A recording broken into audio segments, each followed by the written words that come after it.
Look at me. I want you to really look at me right now, because we need to have a serious talk about your future. You are standing right on the edge of retirement, or maybe you have already crossed that finish line, and you are scared. Don't you dare look away, because I know exactly what is keeping you up at night.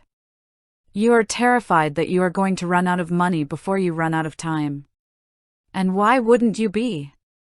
Every single day, you are bombarded by so-called financial experts, television pundits, and glossy brochures telling you exactly what you need to do with your hard-earned nest egg.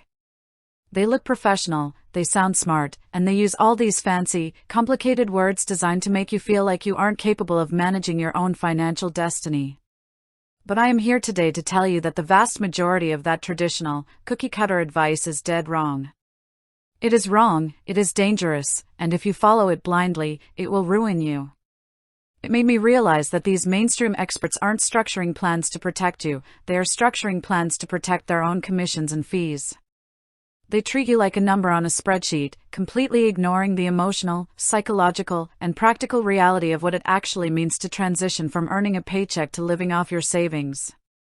Let's start with the biggest piece of garbage advice that almost every single traditional advisor will try to shove down your throat the second you turn 60 or 65. They call it the 4% rule. You've heard it a million times, haven't you? They tell you that if you take your total retirement nest egg and you only withdraw 4% in your first year of retirement, and then adjust that amount for inflation every year after, your money is guaranteed to last for 30 years. They present it as this absolute, mathematical law written in stone. Bucket number 1 is your immediate cash bucket. This is your security blanket, and I want it to hold 3 to 5 years' worth of your baseline living expenses, the money you absolutely need to cover your housing, food, utilities, and healthcare after accounting for Social Security or pensions. This money does not belong in the stock market. It belongs in high-yield savings accounts, certificates of deposit, or short-term treasury bills. Why? Because when the stock market goes through its inevitable corrections and crashes, you need to know with absolute certainty that your day-to-day survival is paid for. You never want to be forced to sell equities in a down market just to pay your grocery bill.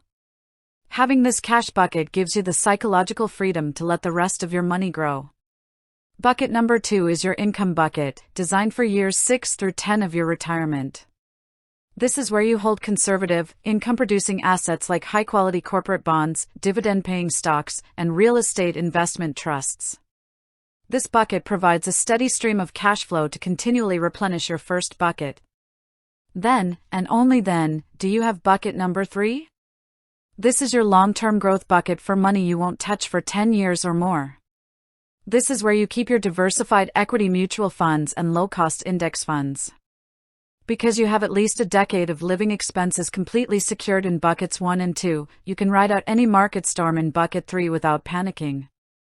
You can watch the market drop 30% and say, "That's fine, I don't need that money for 12 years anyway, it has plenty of time to recover." That is how you eliminate fear from your financial life. Next, I want you to look at your retirement accounts and understand the massive tax time bomb that most advisors completely ignore because they only care about growing the total balance, not what you get to keep. If the majority of your money is sitting in a traditional 401k or a traditional IRA, that money is not entirely yours. A huge portion of it belongs to the federal government.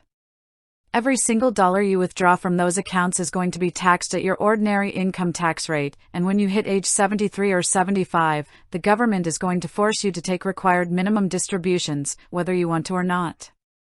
That can push you into a higher tax bracket, increase the taxes on your Social Security benefits, and raise your Medicare premiums. You must be proactive about tax diversification. If you are still working or if you are in those low-income bridge years between retirement and taking Social Security, you need to look into strategic Roth IRA conversions. Pay the taxes now at today's known, historically low rates, so that your money can grow and be withdrawn entirely tax-free for the rest of your life. A Roth IRA has no required minimum distributions, and it is the most beautiful gift you can leave to your children because they will inherit that money completely tax-free as well. Stop focusing on gross numbers and start focusing on net, after-tax numbers, because that is the only money that actually belongs to you. Finally, I want you to stop treating your retirement plan like a static document that you review once a year with a broker who just wants to show you performance charts.